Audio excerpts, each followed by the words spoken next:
So welcome everyone. Welcome the another, if I remember, session number 4 of the conference. As you probably know, we will have this session a little shorter, so we will have only 2 speakers. And first, we would like to know something about a refurbishment, in quotes. As you know, we can refurbish several things. Refurbish wasted food into useful food for plants, for example. We can refurbish smoke into jewelry or something. We can refurbish pet for clothes or something else. And I would like to introduce you Marcílio Onofre, who is with us from Brazil, from the opposite side of the world, of the globe. We just discussed that there is a 9 a.m. in the morning in there. Marcílio is a composer, is a pianist, and is also a researcher. And he will talk with us and explain us some other kind of refurbishment. Marcílio, it's your time. Good morning, good afternoon, dzień dobry. It's a great pleasure to be part of this event. Thank you very much for presenting me, Professor Mateusz Bień. And I would like to begin by congratulating the organizing of this event for making this possible. It's very important to create a kind of global network of thought about art and nature and ecological thinking. So I'm also happy to be here representing the southern part of the globe. So my presentation is part of an artistic project that seeks to create musical works from contemporary problems such as wars and massive destruction of nature. So today I will present some aspects of a piece that I'm still writing. I have to say that when I sent the abstract, I was considering talk about another piece, but since it was a long time ago, I have just started a new piece, and I think it fits better to this event, this new piece. It's my string quartet number 4, called Exuvi, for 2 violins, viola, cello, living nature layer, and tape. So let me share my presentation. Yeah, as I said, this presentation is part of bigger artistic research. This piece, Forgotten Bells for a Lost Father, was the last piece that I finished for this research. It's a piece about war and violence for harpsichord and tape.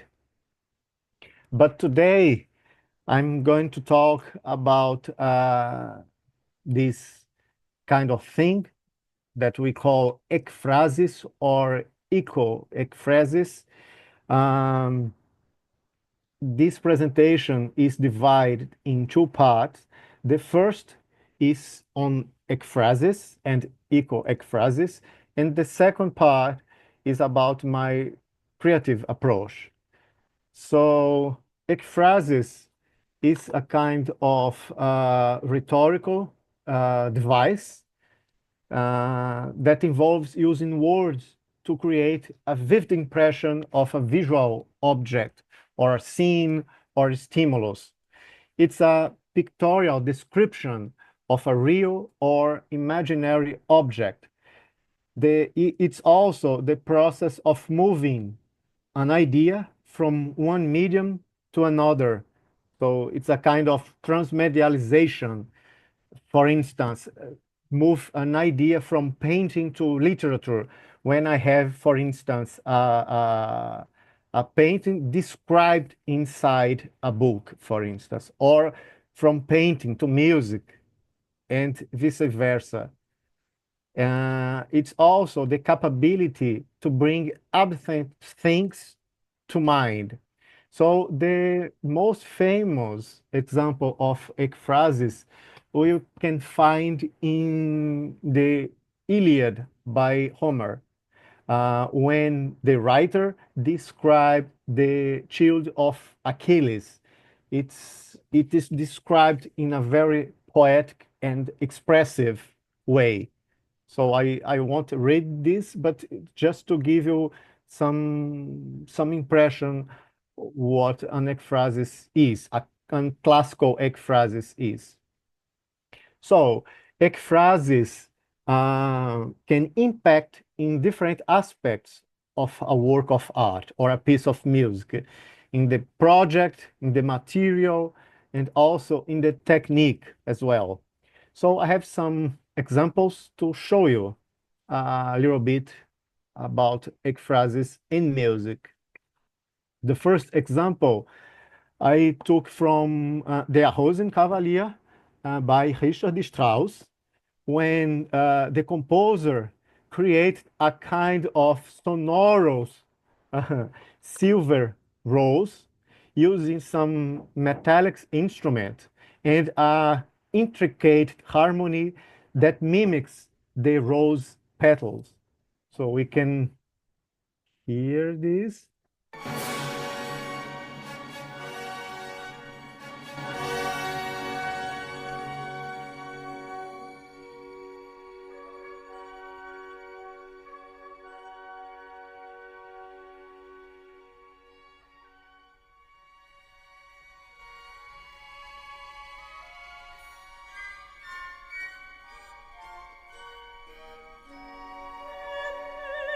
Yeah, so we had this kind of impression of a silver rose created by Strauss with this kind of interesting timbre combination, right?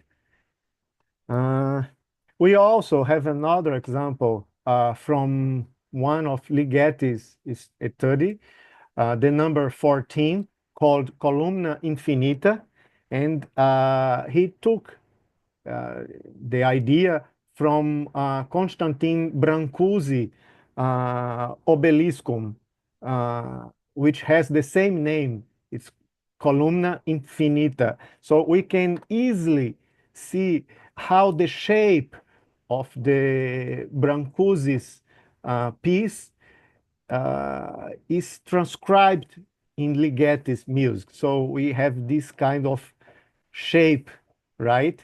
I think you can see how this kind of close and open format. So we can listen to it as well.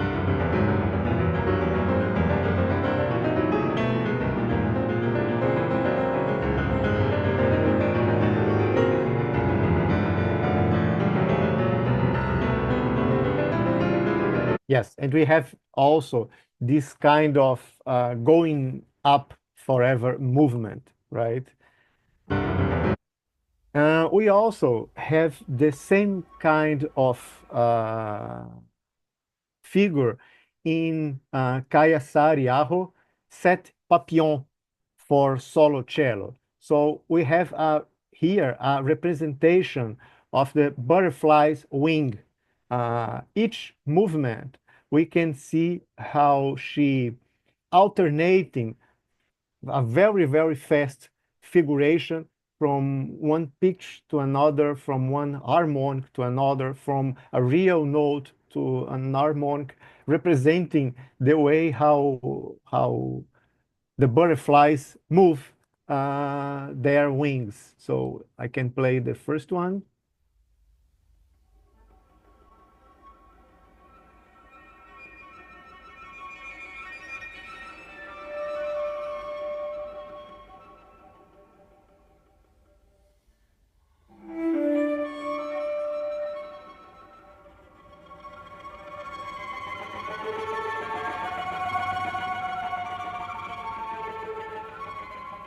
Yeah, so this is what we traditionally call ekphrasis.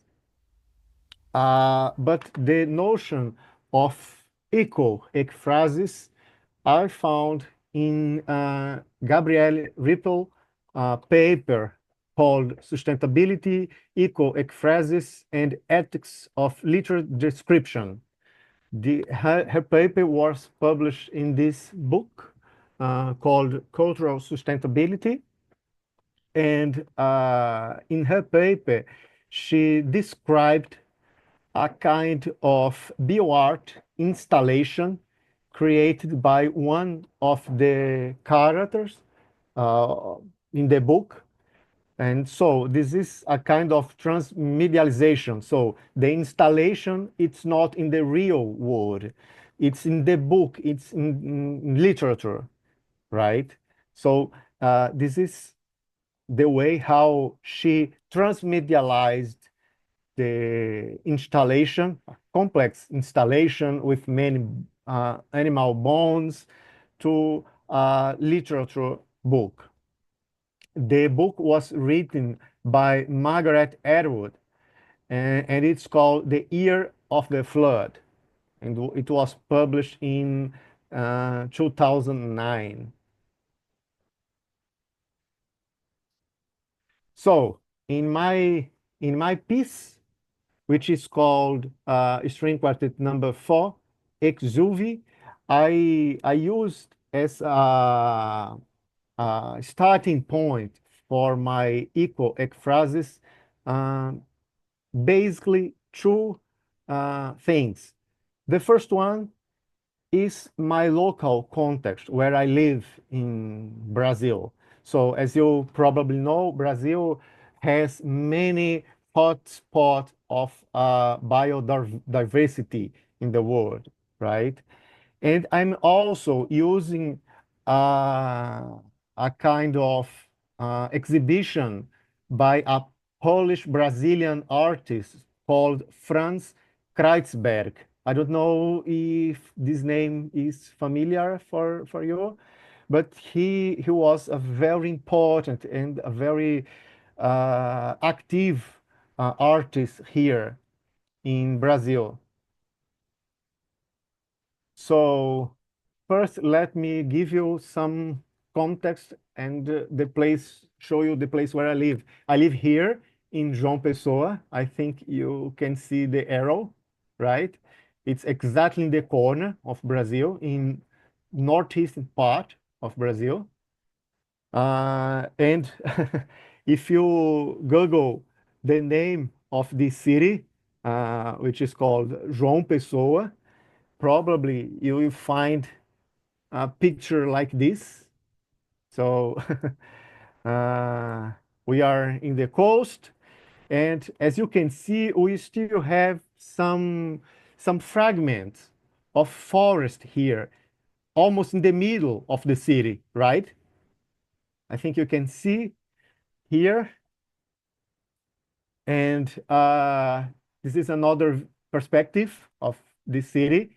And so our university, the university where I work, it's exactly here.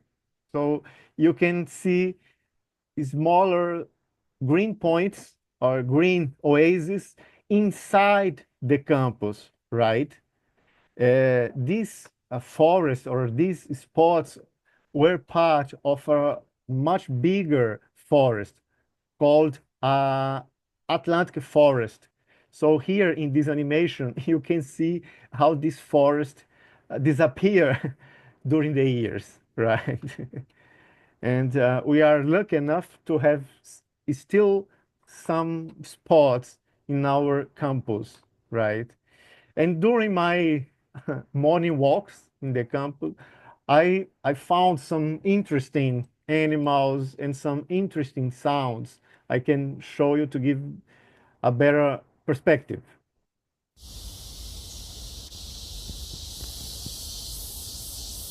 This is in the middle of the campus. It's a protected area, but we still can see some destruction, right?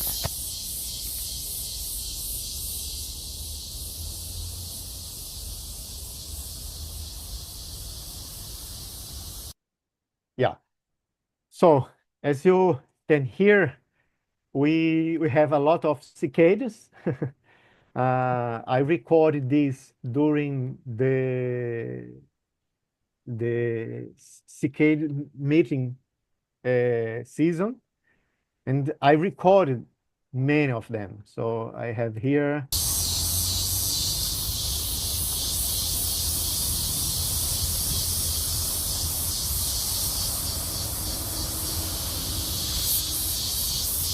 And I have more here. And there is a bird also. You can see his solo here below the spectrogram. Yeah, here and here.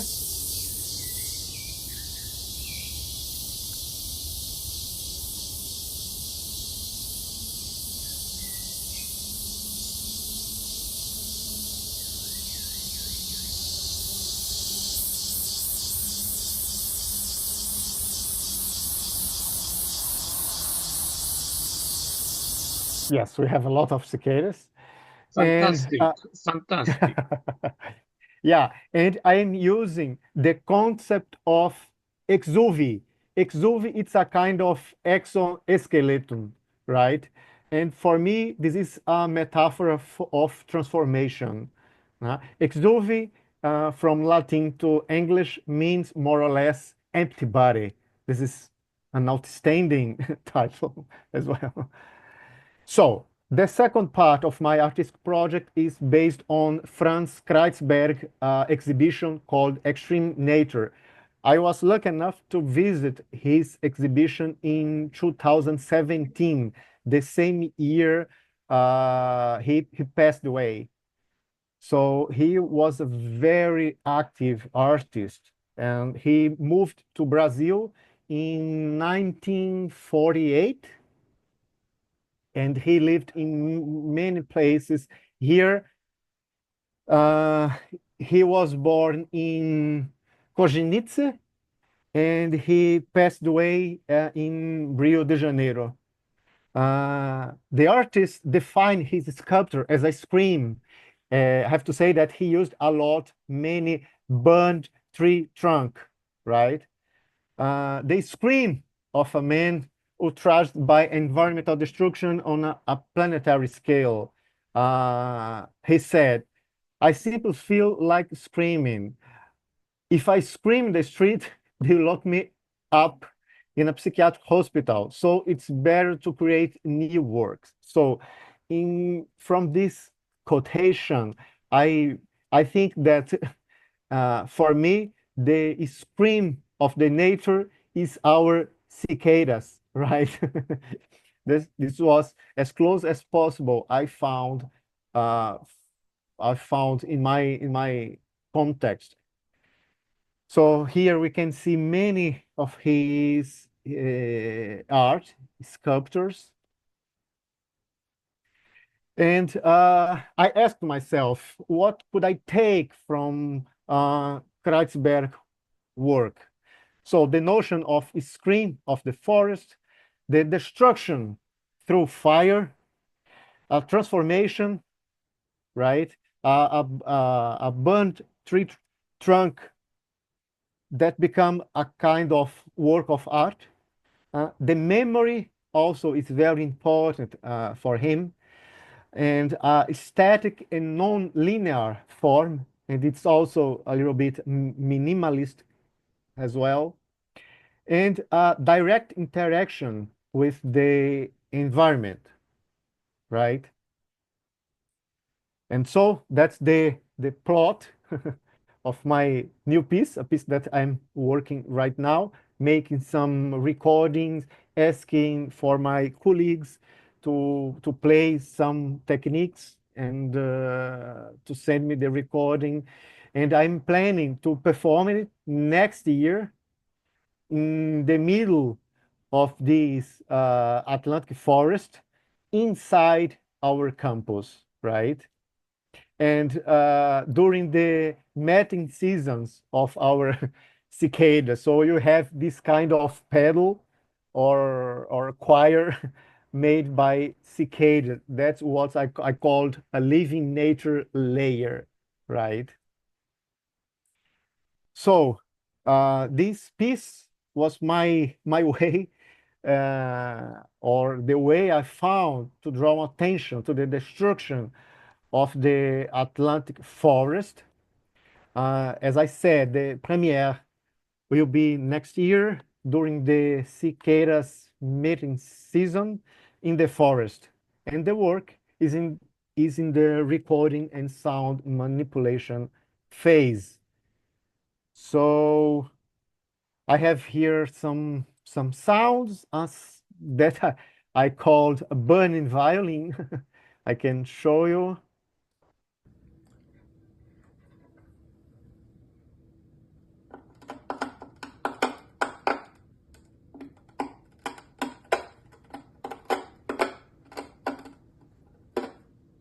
Yes, of course, I'm recording all of these experiments with my colleagues.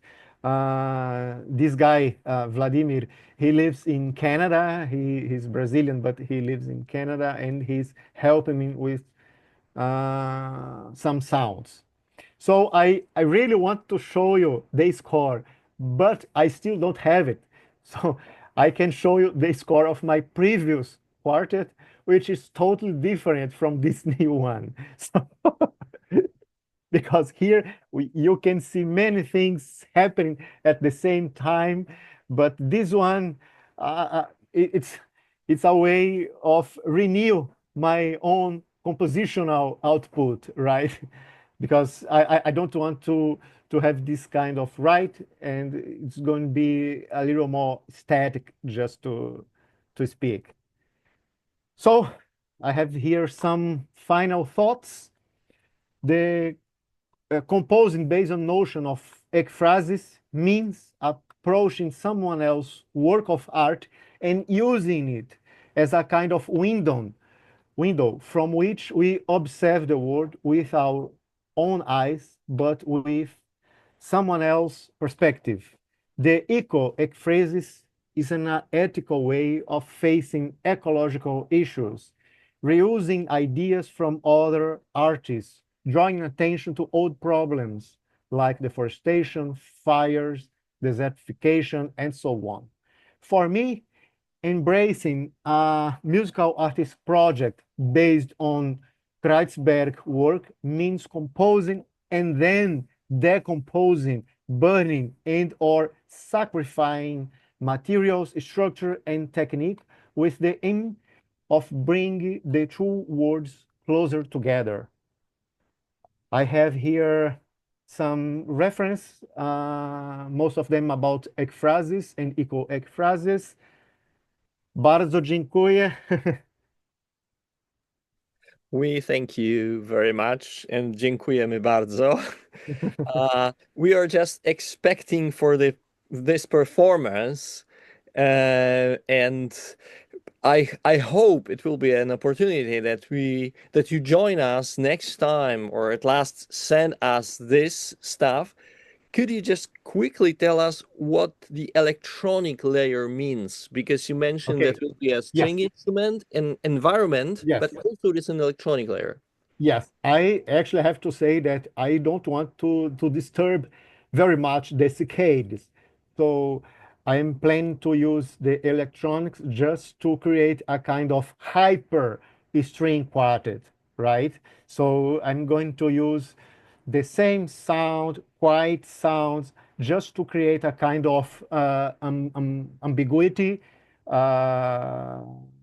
for the audience, right? They won't know who is playing live or who is playing by the tape. It's a kind of extended string quartet. The same notion that I used in my piece for harpsichord and tape, right? Yeah. Okay, thank you. I hope we will have a few minutes. Yes. Yeah. Ask the questions. So, follow me up, please. You do. Okay. May I have a question or a remark? Yes. Yes, please. Okay. Thank you very much. Thank you very much for an extremely interesting paper. My pleasure. Thank you very much. I understood from your talk that you take the nature as a work of art, because ekphrasis is just a relation of description of a work of visual art as a literary device. It might be also in musical device, as Zingrid Brun showed us. So this is very interesting idea that the nature and the place of the nature is like work of art. Yes. Am I right? Yes, you're totally right.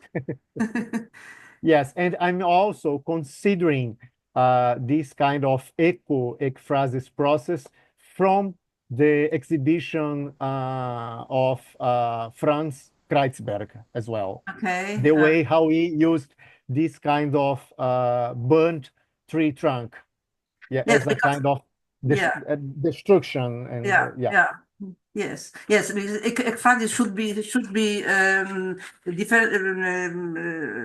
It's completely something different than the illustration, and some of examples. I think maybe are rather similar to illustrations than in ekphrasis. Yeah. Okay. That's it. Anyway, it is very interesting idea. Thank you very much. Thank you very much. Notice two rising hands. Jagoda, you will be the first, please. Thank you very much for this possibility. So Marcílio, thank you very much for your presentation. It was very interesting, like as all presentations, but it's special for me because I am also interested in working between visual and audio, or audio and vision. Like, you have these various disciplines, and actually I'm very interested how, like in the craft side, like, to really see how you work on it. And actually, yes, to Mrs. Sławomira Kominek, of course, also I wanted to say, because she asked about, is it also about the art and nature? There are these two things, but like, what is the difference between mimesis? Because we know all mimesis, the like sounds, it sounds like a bird, like we can even say messiaen, or or everybody approached it a little bit different ways. But what would be then the difference between the mimesis, like imitating something, like art imitating, let's say, okay, reality, but if you take a natural word, or is it important? Or this ekphrasis is the difference because you take art of work, and in this widely discussed a problem to overcome the difference between nature and culture, these terms are redefined, because like, what would be the difference here? Like mimesis is the art imitates nature, and ekphrasis is like art imitates art or describes art, because can you always hear this, what you see? Because technically, like a butterfly, you also showed this example with Sariahol, okay, you can hear these wings. I don't, but for example, the rose, but the butterfly makes some sound, and you can see this movement, so people can associate with this movement, or like the audience, because it's like this very quick. Maybe it could be this very, very tiny bird also, because it also moves so fast with the wings.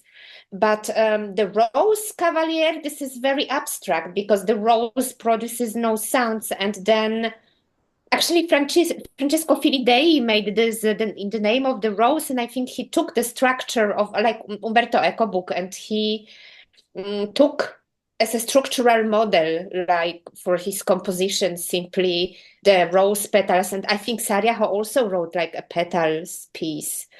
So then it is not imitating what the sound of the petal may be with the wind, or there is this proportion, or like Sanchez Verdu, he also takes the proportions of natural things, but they are not heard. So it is like imitating the structure, but not the kinetics of the objects. So it's maybe not mimesis in this sense. So what is the difference? Genau, like how technically, because like I'm honestly to say, I didn't understand the example with Rosenkavalier. Of course, there is brass, but then we could say any piece of music could be the silver rose. I'm sorry to say that, well, where is this rose there? Like exactly, I think that in Rosen Cavalier, we have another layer. Actually, we have a visual layer. And when Octavian is holding the rose, probably this rose is going to be a metallic rose. And we can don't only listen this kind of metal sound, but also to see the metal rose on stage, right? We have this kind. I think it's much more difficult to get the idea, for me at least, in Sariaho's piece, because we don't have any visual input, right? We just have the title and this kind of fast figure. Yeah, like a program music it would be, yeah, because the opera is the very special kind, yeah. Yes. But you're totally right. There is a kind of ambiguity, and I know that there is also a mimetic level on ekphrasis, but there is also a kind of very personal. I mean, the way how do you approach the idea of another person, right? And if the person is a close friend or is alive, you can talk, you can discuss, and you can work together in this kind of transmedialization process, right? And I think you can create a kind of negotiation between the visual and musical path. But since I'm working with that person that is no longer with us, I have to create my own stimulus and my own subjectivity to write music from it. Yeah. And as a composer, it's very important to have a kind of motivation, right? A motivation that makes you go further and to research and to discover things. Yeah, and this is the motivation for this piece, at least. But did you meet him? Did you meet him like in person No, or unfortunately no? not. Okay. Yeah. No. I Okay. would love. Do you work yourself into medias, or you compose, or you also work in some sort of other medium? Yeah, I'm starting to make some video art as well. Yeah. Thank you. Okay. Thank you. Thank you. For Paweł, Bardzo dzięki. he is also asking for the voice. Please, Paweł, it's your time. And thank you for a wonderful talk. I find many ideas very inspiring, like the idea of exuvia. It's just wonderful. Immediately I thought about The Hollow Man by Thomas Stern Eliot, something different maybe, but somehow similar. And my question is about this wonderful sound of burning violin that you imagined. I liked it very much, and especially that I think that we tend, as people, maybe in our Western culture, but I don't know exactly, we tend to achieve aesthetic pleasure from the sight and sound of burning wood. So we like to have a chimney at home and a fire in winter. It makes it warm and cozy. We like to look at it and sit by the campfire, tell stories. It is very deeply rooted in our culture to aestheticize the burning of wood. Yes, for sure. Yeah, for sure. So I would like to ask you, what do you think about it? How does it like correspond to your idea for this piece? Yeah. For me, according to my idea, this kind of sound is a trigger of transformation, right? As in Franz Kreuzberg art, the fire changed the tree from a tree to an object of art, right? And he explored the potentiality, the expressive potentiality of this piece of wood. So for me, the fire, this kind of fire sound that I'm recording, multiplying, and so on, blah blah blah, is going to be a kind of trigger of transformation to create another exuvi, you know. an empty body. Yeah, I think that it is a wonderful idea, like to work on it in a commercial realm. Like, you know, in the EU, we have a new law that restricts using chimneys at home. And we can like imagine having artificial chimneys with fire and sounds that people would love to buy, you know. It's much more safe as well. Yeah. Thank you very much. Okay, just the Thank you. last question, please, Mieczysław. It's not question. I want only to say that in Katarzyna Krzewińska piece, composed specially for our project, she uses the rose as a source of sound, of course, with help of electronics. Sure. Okay, it's quite good conclusion, and let's stay in the rose, because Jagoda told us that rose doesn't produce no sound, and I think in the next presentation we will listen and we get the knowledge that it's maybe a little different. I know about some experiments done here in Krakow, and they put the microphones into the plants and record very, very high sound the plants generate.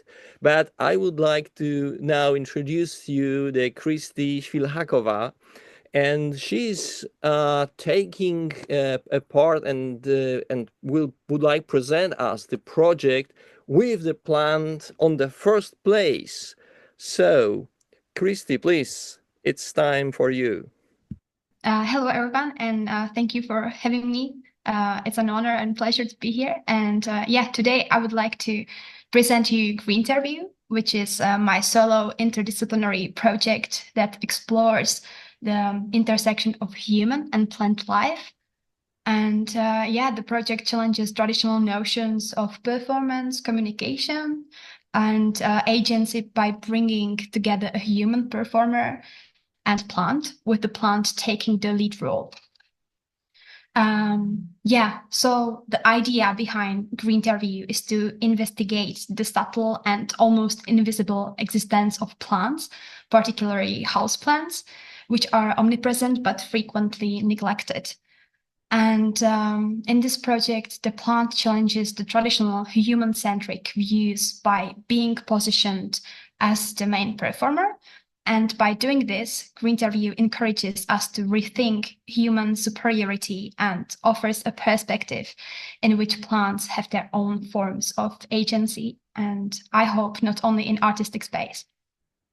The title, Greenterview, is a combination of the words green and interview, symbolizing the central role of plants and the exploration of their own often overlooked presence in our environment.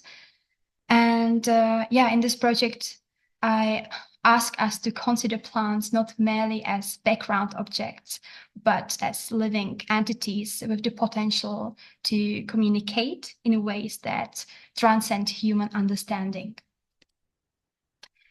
So the plants respond to environmental stimuli like light, gravity, and touch. But these responses operate on a timeline and in a way that humans often can't perceive. For example, plant movements are slow and subtle, almost invisible to the human eye. This creates a gap between human and plant perception. When it comes to the sound produced by plants, they are there. It's mostly the chemical processes inside them, such as flow of liquids.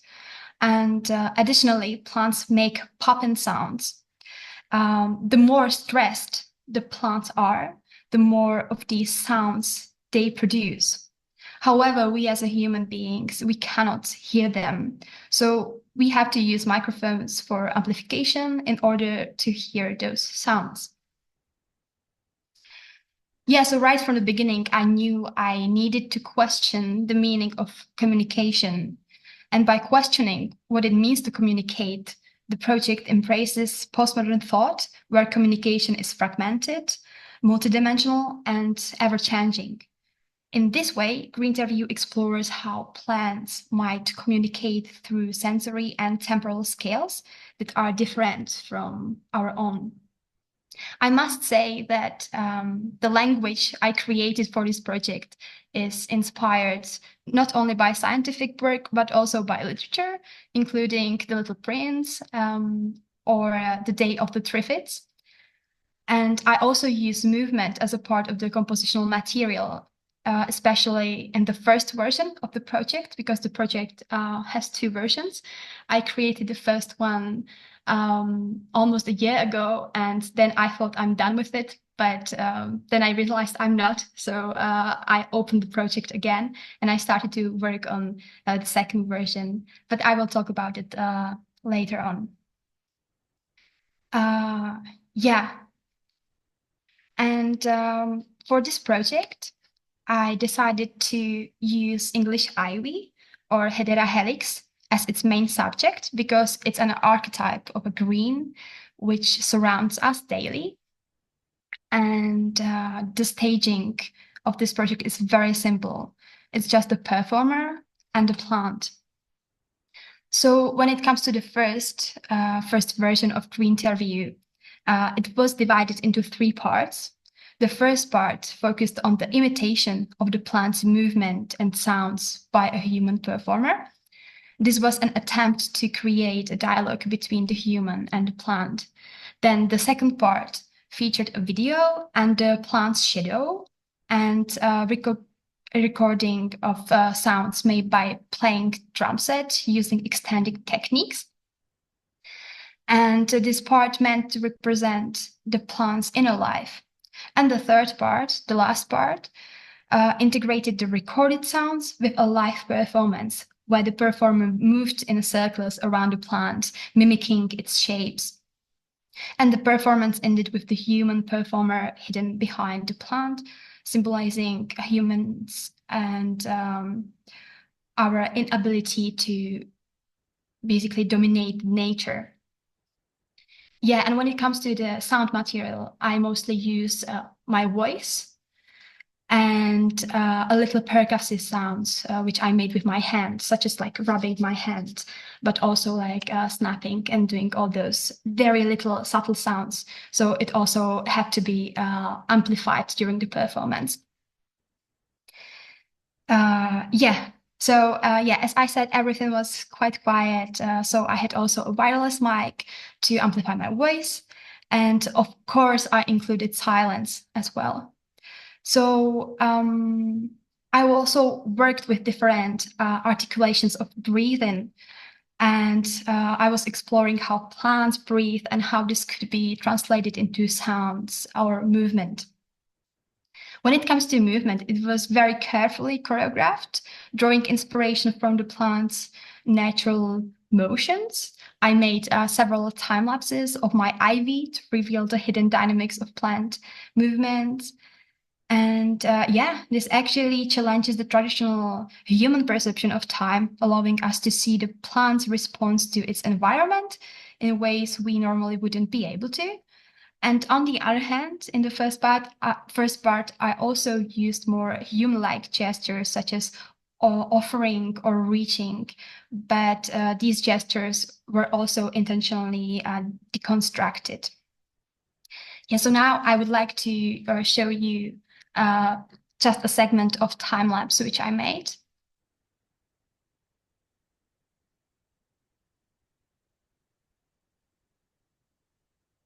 Yeah, as you can see, it's very slow, even though it's a time lapse, so it should be visible, but the movement is pretty small. Yeah, and now I would like to show you snippets of the project. This was premiered, like half a year ago, and it's from a showcase.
Yeah, so now I'm working on a second version of this project.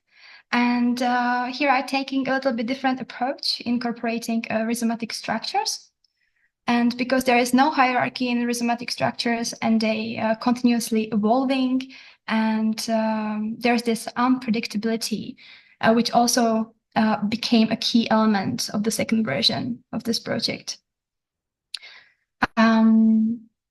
Yeah, now I'm basically creating a new sound database consisting of around 100 different sounds, including percussive sounds, brief noises, and silence. The sound, or also like all those separate sounds, will be randomized using a software patch. I'm using pure data, as you can see on the screen. This is the part of the patch which I made for it. And yeah, this allows for an element of chance and spontaneity to be introduced into the performance, making improvisation a core element in this version. The performance setup is the same as in the first version, but there is a Bluetooth speaker hidden inside of the plant pot to create this illusion that the plant actually speaks out loud. And yeah, the second version also focuses more on sound as the main mode of communication, moving away from the plant-like movements. And since it's still a work in progress, I haven't performed it for an audience yet, but I assume this change will result in a clear visual and auditory narrative, helping the audience better connect with the performance's themes, though it will be maybe a bit less plant-like. However, this communication is still not a direct exchange like human speech. Instead, it's a deeper exploration of how different species interact without relying on conventional language or sensory modalities. And I'm also experimenting with using subtitles for the video recording. This way, the audience has the option to watch the performance without, let's say, a translation into human language, and then watch it again with one of my possible translations. Yes, and we are coming to the end of the presentation. So when comparing the two versions, the first emphasizes choreographed movements and a more structured performance, while the second version embraces unpredictability and rhizomatic principles. And to conclude, Greenterview is an exploration of the possibilities and limitations of interspecies communication. It challenges perception of agency and interaction by placing plants at the center of the performance, encouraging us to rethink how we engaged with the living world around us. Yeah, so thank you for attention. And if you have any questions, I'll be happy to answer them.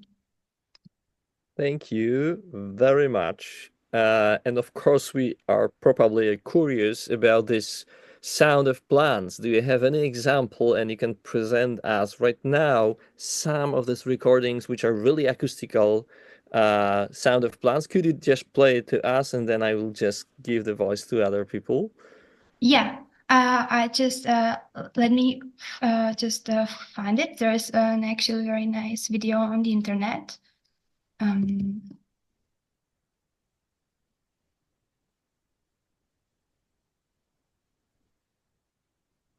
So I will share the screen again. Please.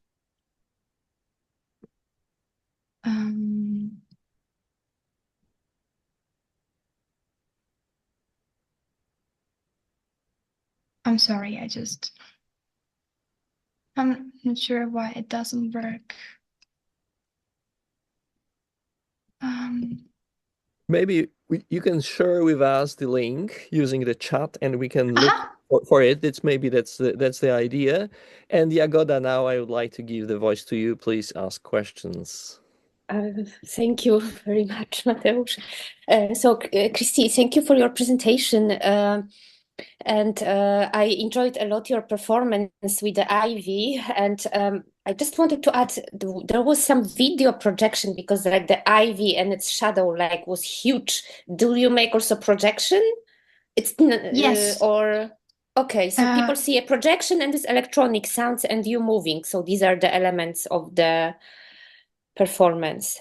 Yes, I have basically in the first part, I have only my voice amplified, and there's this kind of like movement. The second part is only recording, which is kind of like electronics, and the video. And the third part is basically the voice, the movement, and the recording. But did you use like sound of the plant also, or not really? No. Okay. I just like translated the sound, which I found mostly online because I don't have the mics for capturing the sound of the plants. So I found some samples online, and then I worked with that. Okay.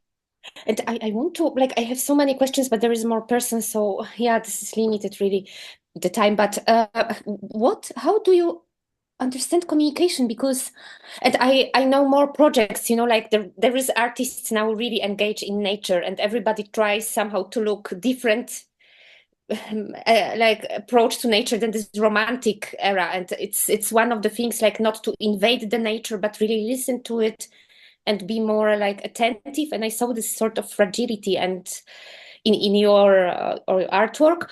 But the thing is, like, how do you communicate? Because, you know, it's like one way, because like I have to tell you, like, I myself try something. So, you know, like it's really like really technical question. Like you this is one way. You feel inspired. You are next to this plant. You can, you know, react to wind when you are in the field, or you have this plant and you observe and you react to it. But how the plant reacts, like you don't know it, like you really, and I know that, for example, trees communicate with one another by the roots. They can be very far, but the roots communicate. But like, you know, it's one way, because like, how do you think about this? Where is this communication?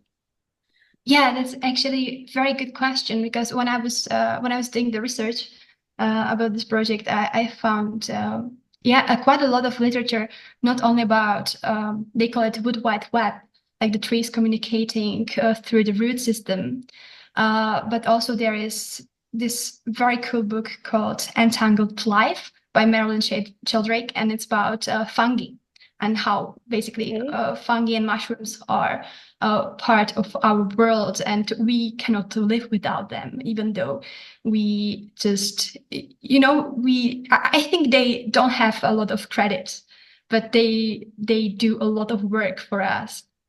And and they are connected to plants and to trees, because there's this symbiotic system, right, of living. But when I was doing the research, I realized quite early on that that the topic is huge.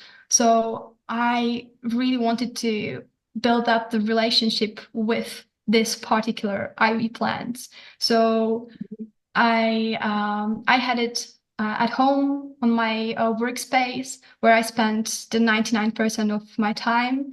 And I was just observing the plant. And like intentionally, there is this piece by Marina Abramović.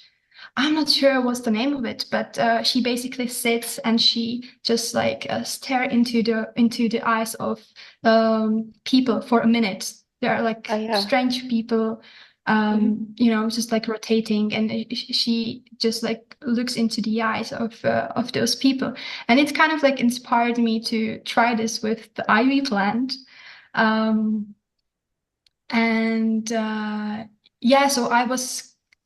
I spent a lot of time just intentionally to observing the plant, even though it's not, you know, I don't want to say it's impossible, but it's barely possible. Yeah. And did you find a literature about this human interaction with non-human? Like, even like friends of mine or colleagues, I could say, they really, one colleague of mine from Vienna, she's doing project with trees, and also this like, interacting with trees. And I don't know what is the state of her research, like artistic research now. And another colleagues really do objects even, so like this non-human or like post-human really interacting with objects even, like it could be an instrument or I don't know, even floor or whatever, a box. So this is like a topic, but like I observed that these projects are, or like, how to say, working praxis, like, or methods, or like interests, also artistic interests. There is a lot of this fragility, giving space and time to, for example, plants, but how can you describe it? Like, what is really their communication? Is there literature already about this? Because about this, like, sound of mushrooms, sounds of trees, there is already a lot, I know, but like, what about artistic projects and particular artists trying to create and communicate and be fragile, like not possessive? Or like a colleague also, she was doing like a reverse Tadeusz Kantor, not conducting the waves, but the waves were conducting her, and she's a conductor. So I think it's like this listening to nature and not invading the nature. It's like a big thing that I observe among. And listening, like a lot of listening, but where is this communicating? Like, I'm just curious, like, where is, where is there already a tool somehow? Did you find it, or did you try to find another people working? Because there is like more persons interested in it at the moment, like really, it's something like now. Yeah, the year ago when I was doing the research, I really couldn't find basically anyone, like when it comes to the searching for relationship between a plant and a person. In an artistic way, of course, I found those projects when people were basically playing music for plants, or these days it's quite popular to have a synthesizer which is connected to a plant, and the plant actually there are some waves inside of it, so it transforms the sound wave of the synthesizer, So but this is a really interesting question, and I would love to know more people who are really interested in this type of projects. I believe. Yep, sorry. Jagoda? Yeah, like also like Marcílio had this like playing the string quartet and inspired by cicadas and in the campus. But okay, I don't want now to say something too superficial, but it is different. But also like colleagues who were doing like electronics in the field and looking for this relation between like synthetic and natural, and also like he said that he doesn't want to disturb the cicadas, like this is this approach, like not invade, but like to listen and be there. But it's less interactive as you, because like, and he has also the sculpture and this particular rhetoric figure, so it's very different artistic thinking. But later, like if it's already played in the field and you have your ivy, and it's I think it's beautiful, really. And the ivies, I love ivies. But then like where are the tools? I feel like insecure if there is not a tool, because like you have to find it sort of.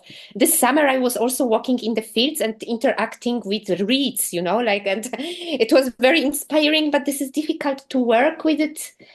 Like from the reed perspective, like from the weeds and reed, like it's it's inspiring for me. And also there is this kinetic thing, like I was interested like how movement like what it does to the voice when you think, but I don't want to disturb, but I'm just curious about the tool, like how you approach this communication, because it's something interesting, and I don't know literature also about it, but I know some artists doing like in this direction, but if there is no info, like you write interacting with plants, art, and so on, then it's difficult, to find one another, I think. Yeah, absolutely.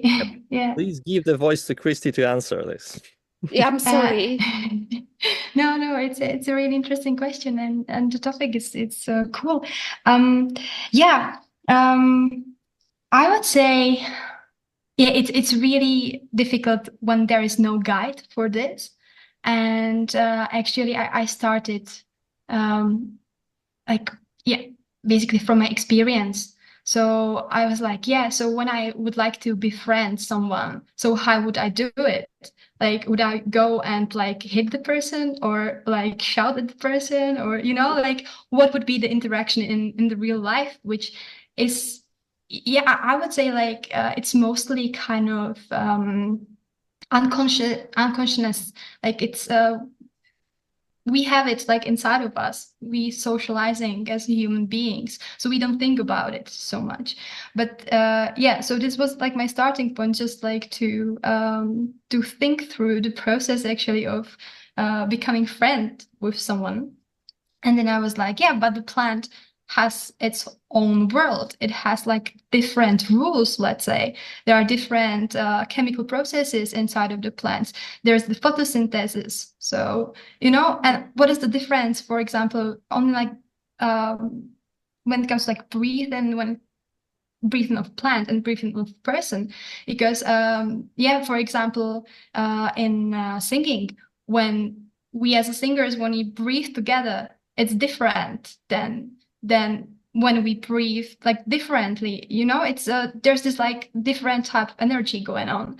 And I know it's a little bit like esoteric. There's not like a scientific based research behind like communicating with plants, but I think it's really interesting to just like searching for those parallels between us and differences, and trying to just experiment with it.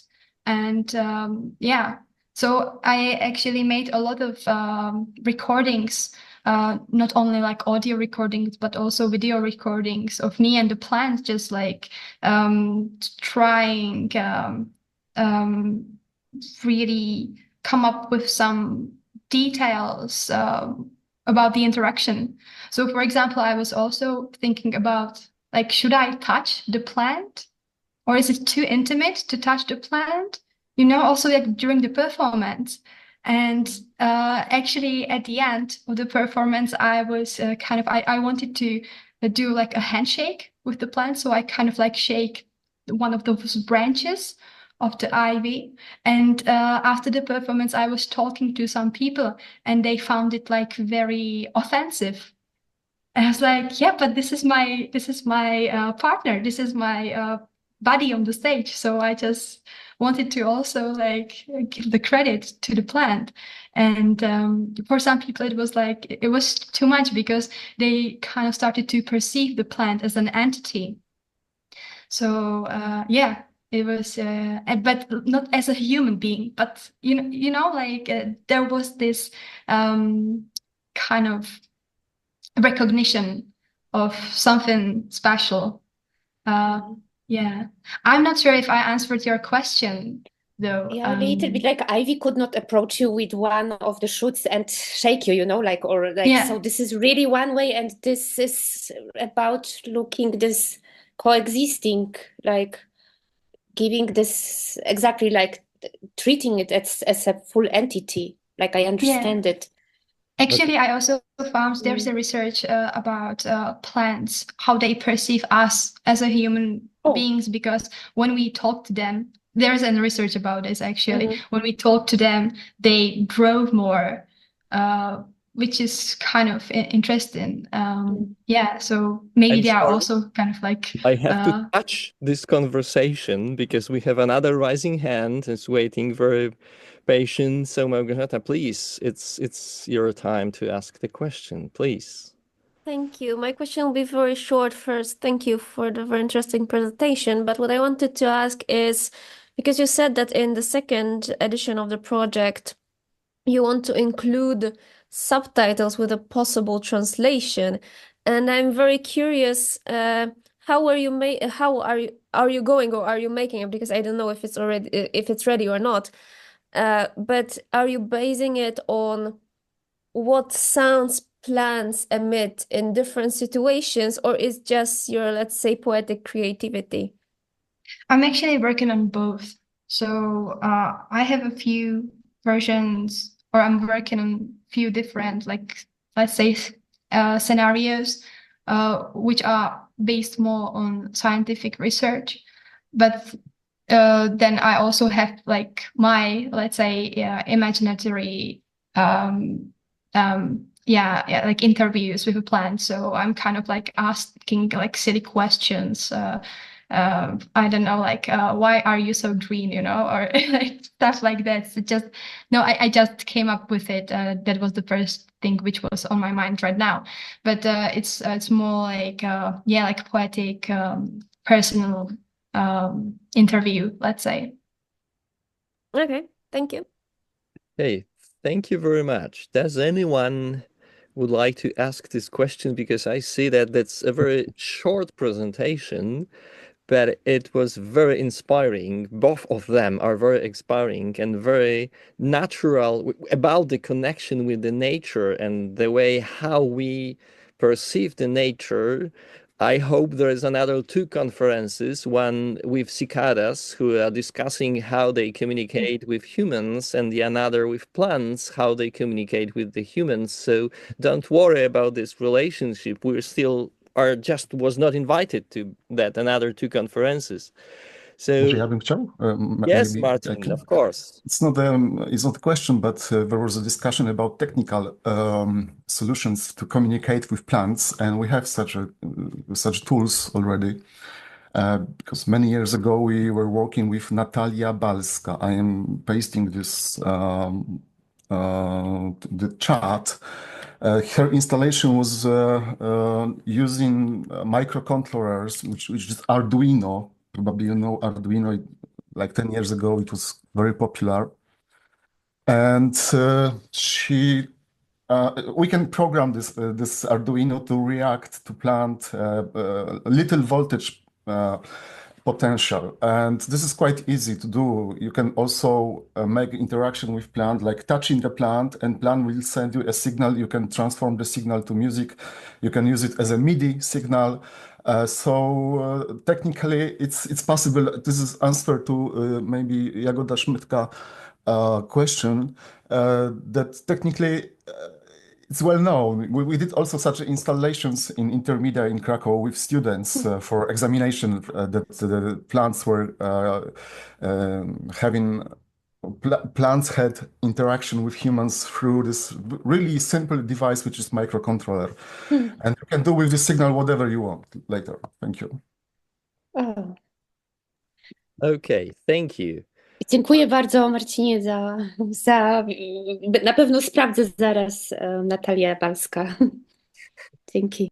So, I hope we finish this session. So thank you very much for your attention and for your patience and listening to the fantastic 2 presentation. I hope we will have a short break, and from 4 we have a session number 5. So thank you very much for being with us.